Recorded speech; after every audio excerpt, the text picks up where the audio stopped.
잊혀진 서울 음식 네 번째 시간입니다. 서울 한강에 꽤 큰 무역항이 있었던 것을 아시나요? 네, 마포입니다.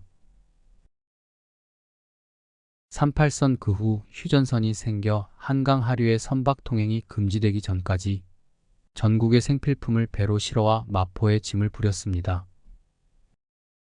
세금으로 거친 쌀은 광흥창에 보관했습니다. 마포에 광흥창역이 있는 이유입니다. 배로 싣고 온 소금은 마포 대흥동의 동막 근처 소금 창고에 하역한 후 소금 장수를 통해 판매되었습니다. 소금 장수들이 모여 살던 곳을 염리라 했고 나중에 마포 염리동이라 불렸습니다. 저희 집안도 마포와 얽힌 여러 사건들이 있습니다. 그중 가장 큰 사건은 을축년 장마입니다. 제 증조부께서는 미두를 하셨습니다. 미두란 쌀 미자와 콩 투자를 합친 말로 논에서 수확될 쌀과 밭에서 수확될 콩의 작황을 예상하여 미리 구매한 증표입니다. 미두는 현금처럼 유통될 만큼 유가증권의 기능을 갖고 있었습니다. 요즘의 선물거래 같은 것이었습니다. 흉년이 들면 손해를 보기도 하고 풍년이 들면 이익을 보기도 하지만 규모가 큰 기업은 흉작의 리스크를 탄력적으로 대응하기 위해 몇 년간의 농작물을 일부 비축해 두어 흉작이 들 경우를 대비했습니다. 그러려면 쌀과 콩을 저장 관리할 설비를 갖춘 큰 창고가 필요합니다. 창고는 당연히 마포에 있었습니다. 1925년 을축년 장마에 그 창고가 물에 잠겼습니다. 함께 있던 정미소도 함께 물에 잠겼습니다. 1925년 7월 발생한 홍수는 지금까지도 한강 수위 1위를 기록한 엄청난 홍수였습니다. 한강 유역 상점과 가옥 만 여채의 침수로 수만 명의 이재민이 발생했습니다.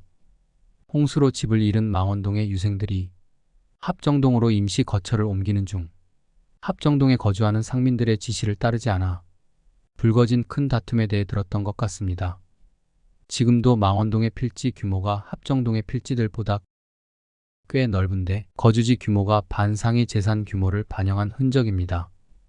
증조부께서는 경제적 손실도 큰 타격이셨지만 욕심을 부리다 백성의 식량을 지키지 못했다는 자책이 크셨던 것 같습니다.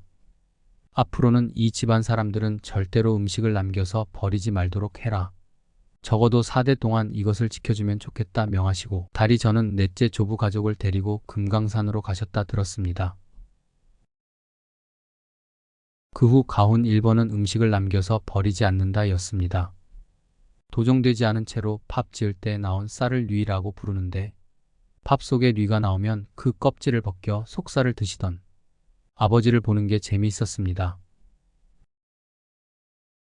저처럼 막내셨던 아버지는 할아버지랑 마포에 따라가셔서 구경 다닌 추억이 많으셨습니다. 어린 시절 좋아하셨던 아이템들의 기억을 종종 들려주셨습니다. 대합 속에는 반드시 작은 개가 함께 살고 있다.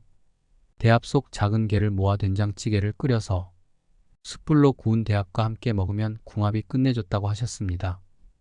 작은 개라면 100마리는 넣어야 국물 맛이 날 텐데 비싼 대합 100마리를 어떻게 살 수 있냐고 물었더니 남은 대합은 숯불로 말려서 조림용으로 보관했다 하시더군요.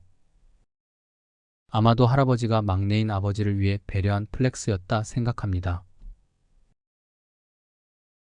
민어 같은 경우 목포에서 배로 옮기는 동안 상하지 않게 염장해야 했을 것 같은데 암민어를 생물로 받아 배를 가르면 알이 크게 두 덩어리가 나오는데 이것을 소금에 잰 후 참기름을 발라 제사상에 올렸다 하시면 역시 믿기지 않았습니다. 생물일 리 없을 테니까요. 그런데 부위별로 회 뜨셔서 드셨다니 이해가 되지 않았습니다. 요즘에야 가능하겠지만 생물이었나? 헷갈립니다. 어쨌든 아버지는 저에게 제사상을 잘 받고 싶었던 건 분명합니다. 막내인 저를 데리고 마장동에 가셔서 소고기 사는 법도 직접 가르치셨습니다. 생사를 조금 잘라 먹어봐야 한다고 하셨습니다.